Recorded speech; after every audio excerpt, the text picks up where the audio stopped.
Hello दोस्तों, आज आपके सामने हम एक नई कॉमिक सीरीज लाने जा रहे हैं जिसका नाम अगेंस्ट द गॉड्स है। दोस्तों, ये कॉमिक सीरीज है और इसकी अभी तक कोई भी एनिमे नहीं आई है, लेकिन ये सीरीज काफी अच्छी है, इसलिए हम आपके लिए सीरीज के ऊपर एक्सप्लेनेशन वीडियो ला रहे हैं। दोस्तों, ये सीरीज भी सोल लैंड और Tales of Demons and Gods जैसी है, क्योंकि इस सीरीज में भी मेन कैरेक्टर मरकर दोबारा जिंदा होता है और उसके बाद वो बहुत ताकतवर बनता है। इस सीरीज में भी आपको एक ओवर पावर्ड मेन कैरेक्टर दिखाया जाता है कि कैसे वो धोखा खाकर मरा था और कैसे एक ट्रेजर के लिए उसे माँ बाप को मार दिया था और उसके बाद वो दोबारा अपनी बॉडी में वापस आता है और सबसे बदला लेता है और साथ ही सबसे ताकतवर बनता है। दोस्तों, ये सीरीज स्टार्टिंग में थोड़ी कॉम्प्लिकेटेड और टफ है, लेकिन पहले एपिसोड के बाद ये बाकी सीरीज की तरह ही चलने लगती है। तो जैसे जैसे आप इसे आगे देखते जाएंगे ये आपको उतनी ही अच्छी लगने लगेगी। तो चलिए सीरीज को शुरू करते हैं। दोस्तों, सीरीज की स्टार्टिंग में हमें एक गाँव दिखाया जाता है जिसका नाम फ्लोटिंग क्लाउड सिटी है और ये सिटी प्रोफाउंड स्काई कॉन्टिनेंट पर है। उस गाँव में हमें एक सेक्ट भी दिखाया जाता है जिसका नाम शियाओ सेक्ट है। वहाँ हमें एक लड़का दिखाया जाता है जिसका नाम शियाओ शे है और शियाओ सेक्ट का एल्डर का पोता है और उसकी उम्र 16 साल है। अभी हमें उसकी फर्स्ट लाइफ दिखाई जाती है और उसकी फर्स्ट लाइफ उसके शहर की सबसे सुंदर लड़की शिया क्विंगे से उसकी शादी होने वाली होती है, लेकिन वो लड़का बैठकर सोच रहा होता है कि शिया क्विंगे बहुत ही सुंदर और एक जीनियस है और जबकि वो एक नाकार और एक ट्रैश है। दोस्तों, वो ऐसा इसलिए सोचता है क्योंकि वो अपनी लाइफ में कभी भी कल्टीवेशन नहीं कर सकता, क्योंकि उसकी शरीर की नसें खराब है और उसके बिना वो कल्टीवेशन नहीं कर सकता। तभी हम देखते हैं कि उसी घर में एक और आदमी को देखते हैं जिसका नाम शियाओ युंगलोंग है और वो शियाओ सेक्ट के हेड का पोता है। वहीं एक आदमी उसे एक पॉइजन देता है जिसका कोई टेस्ट नहीं है और उसे पीते ही किसी की भी मौत हो सकती है। पॉइजन को शियाओ युंगलोंग एक बोल में मिला देता है और तभी वहाँ से शियाओ ली, जो कि 5th एल्डर की बेटी है, वो शियाओ शे के लिए खाना लेकर जा रही होती है, लेकिन तभी शियाओ युंगलोंग उसे रोकता है और उसे वो जहर वाला खाना देता है। शियाओ ली पहले तो उस खाने को ले जाने से मना करती है, लेकिन शियाओ युंगलोंग उसे झूठ बोलता है कि आज शियाओ शे की शादी है तो ये खाना आज उसकी मदद करेगा और ऐसा सुनकर वो उस खाने को शियाओ शे के पास ले जाती है और जैसे ही शियाओ ली वहाँ से जाती है तो शियाओ युंगलोंग गुस्से में कहता है कि शियाओ शी, तुम अपनी मौत के लिए मुझे दोषी मत ठहराना, क्योंकि ये सब तुम्हारी वजह से ही हो रहा है। वो आगे कहता है कि शिया क्विंगे सिर्फ मेरी है और तुम्हारा जैसा नाकारा आदमी उससे शादी नहीं कर सकता। वही दूसरी तरफ हम देखते हैं कि शियाओ ली नादानी में वो जहर वाला सूप ले जाकर शियाओ शे को दे देती है और वो सूप को पी जाता है, जिसके बाद उसे कुछ अजीब सा लगने लगता है और उसके बाद शियाओ शे की वही मौत हो जाती है। उसके बाद हमें एक नई जगह दिखाई जाती है जो कि एज्योर क्लाउड कॉन्टिनेंट है और वहाँ जंगल में एक छोटा बच्चा रो रहा होता है। तब एक बुढ़ा आदमी वहाँ आता है और उस बच्चे को गोदी में उठाकर कहता है कि इतने से बच्चे को कौन इस जंगल में छोड़ गया, और उसके बाद वो उस बच्चे को अपने साथ ले जाता है। उसका नाम यून शे रखता है।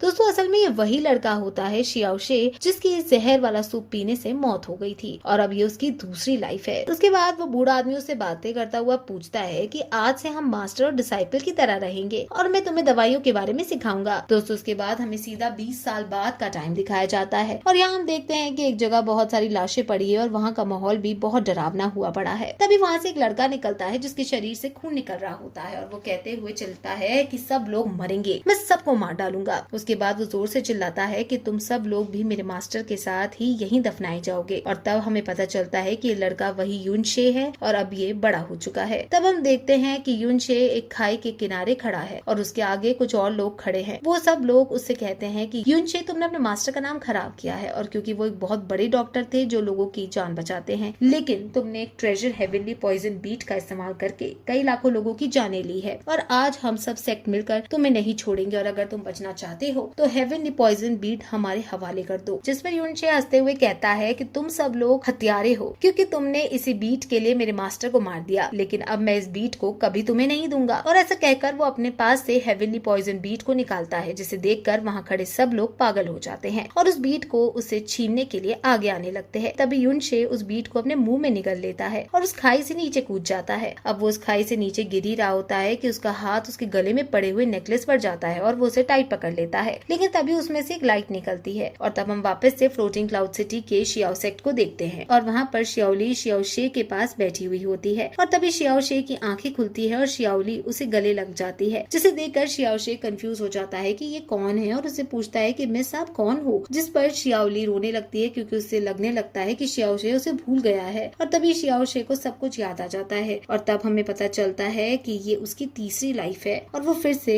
मरकर जिंदा हुआ है। तब शियाओ ली उसे बताती है कि आज तुम्हारी शादी है और तुम अचानक से बेहोश हो गए थे, फिर वो उससे कहती है कि मैं अभी जाकर तुम्हारे दादाजी को बुला कर लाती हूँ, और ऐसा कहकर वो वहाँ से चली जाती है। तभी वहाँ बैठे हुए शियाओशे सोचता है कि कैसे वो अपनी लाइफ में यहीं पर जहर खाकर मर गया था, और उसके बाद वो अज्योर क्लाउड कॉन्टिनेंट पर पैदा हुआ, और उसके बाद वो वहाँ भी मर गया और वापस से अपनी पुरानी बॉडी में जिंदा हो गया है। लेकिन वो सोचता है कि मुझे अभी भी अपने पुराने जन्म की सारी बातें याद हैं, और जब वो अपने हाथ को देखता है तो वो चौंक जाता है, क्योंकि जो हेवनली पॉइजन बीड उसने मरने से पहले खाई थी वो उसकी बॉडी के साथ फ्यूज हो चुकी है, और अब उसके हाथ पर एक टैटू के रूप में है। तब वो वहाँ रखा खाना देखता है तो उसे समझ आ जाता है कि किसी ने उसे जहर देकर मारने की कोशिश की थी, और इसी से वो मरा था। लेकिन अब उसके पास हेवनली पॉइजन बीड है जो उसे सारे पॉइजन को खत्म कर सकती है, और इसी के कारण उसके शरीर से सारा पॉइजन खत्म भी हो चुका है। फिर वो ये सब सोचकर चिल्लाने लगता है कि ये सब उसके साथ ही क्यों हो रहा है, कि पहले वो मरकर कहीं और जिंदा हुआ और फिर वो वहाँ भी मरकर वापस से अपनी फर्स्ट बॉडी में आ गया। लेकिन फिर वो खुद को शांत करके आगे के बारे में सोचता है। तभी उसके दादाजी वहाँ आ जाते हैं और उसके गले लगकर रोने लगते हैं, लेकिन वो उन्हें भी शांत कराता है, और वो फिर जब शादी में जाने की तैयारी करने लगते हैं तब शियाओशे शियाओली से पूछती है कि उसे वो सूप किसने दिया था, जिस पर वो उसे बताती है कि वो सूप उसने शियाओ युंगलोंग ने दिया था। ये सुनकर शियाओशे सब समझ जाता है कि उसे कौन मारना चाहता होगा, और वो उससे बदला लेने की सोचने लगता है, और इसी के साथ ये एपिसोड यहीं खत्म हो जाता है। तो आपको आज ये एपिसोड बहुत ही कॉम्प्लिकेटेड और टेढ़ा मेढ़ा लगा होगा, लेकिन मैं आपको बताना चाहती हूँ कि अब इससे आगे की कहानी सीधी और मजेदार है। आपको इस कहानी को देखने में बड़ा मजा आने वाला है, इसलिए हम आपसे आशा करते हैं कि आप इस कहानी को भी बाकी सीरीज जितना ही प्यार देंगे।